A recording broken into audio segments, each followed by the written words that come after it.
What's up, guys? Today I want to talk to you about having faith in God and joy in things to come. You see, as we go through life, we're going to have different circumstances that pop up, and they like to peek their head into our lives. And it's hard to really figure out how to take care of those circumstances. Do we curse it? Do we get angry? Do we get frustrated? Do we just act like they don't exist? What is it that we're supposed to do when it comes to circumstances popping up in our lives? You know, they can be discouraging at the very least, but circumstances can also be very destructive depending upon how we respond to it. So I want to teach you something today that hopefully will be able to give you a better insight on how to deal with your circumstances and ultimately just the faith that you have in God.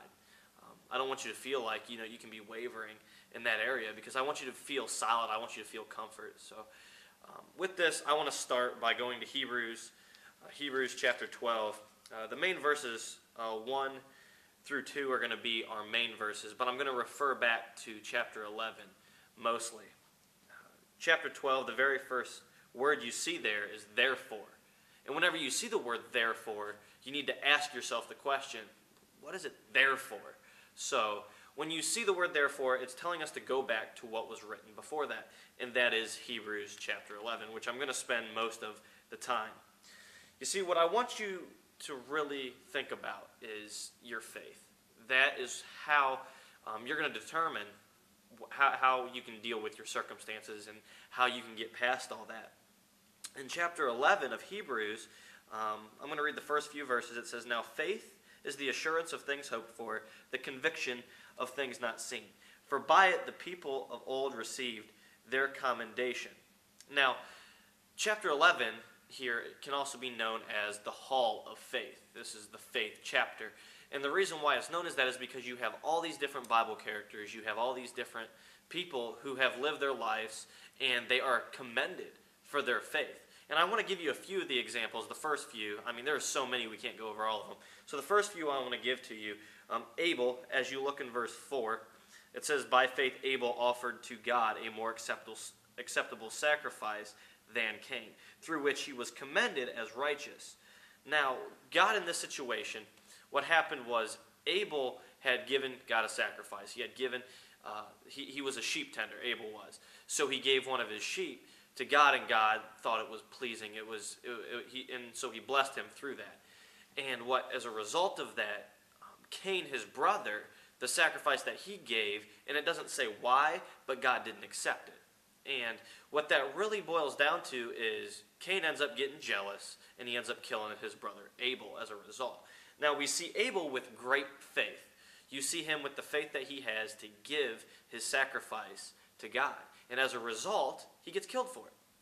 That doesn't sound too pleasing, does it? The faith in God, and what's the result? Bad result. So you can see through Abel that he lost his life as a result of his faith. Not a direct thing that happened, but it's something that plays along with it. Second, Enoch. Not much is known about him because we didn't see his death. It's something that we don't know too much about him. But the one thing that we do know about him is that he had great faith. And as a result of that, God took him from this world without having, a physical death, as you could say. So as a result of his faith, he was able to he never saw death. So Enoch did not see death. That's a good circumstance from his faith. So you see Abel, who had bad circumstance as a result of his faith, and Enoch, who had Enoch had a good circumstance come from his faith. The next person is Noah. And because of his faith, he had his life spared. God said, "I'm going to send a worldwide flood, and it's going to kill everybody. So you can either believe me, or you can not have faith in me, and you cannot believe me." And as a result of Noah saying, "You know what, I'm going to have faith," he built the boat regardless of what the people thought of him. And he had faith, and he built the boat, and his life was spared. So for him, as his faith came, good circumstance. Bad circumstances for the people around him.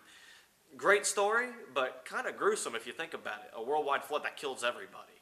And Noah was spared, but the other people were not. Why weren't they spared? They didn't have faith. They didn't believe what Noah was saying that God told him. They did not have faith, and that was the bad circumstance.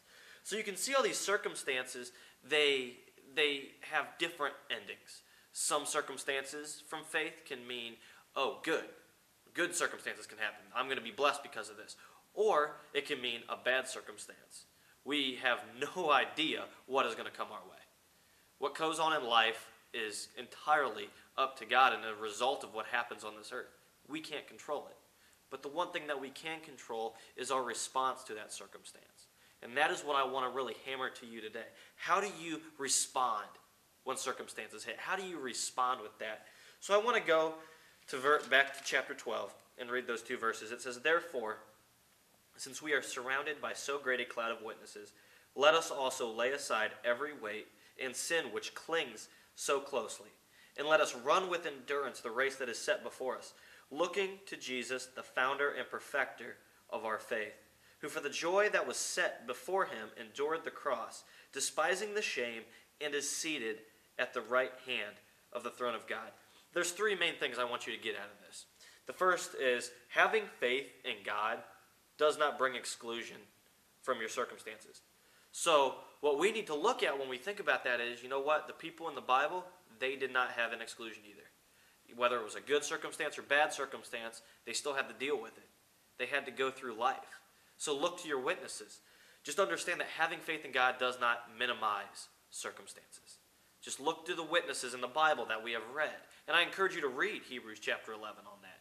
Read it, look it, and just try to do the best you can to just really put yourself in their place. Because that's what they dealt with. They dealt with real life circumstances just like us. Second, when in doubt, look to Jesus. What's it say in Hebrews 12? Verse 2, it says, "Looking to Jesus, the founder and perfecter of our faith." That is who we need to look to. Now Christ, he was on this earth. What problems did he really have? He was hung on a cross for our sins. I mean, you can say all you want, well, Christ was God, so therefore he did not really have any circumstances. Well, we weren't exactly called upon to die for the sins of the world either. So we need to understand that, Christ was just like us. He was human in form. He had the temptations. He just chose not to.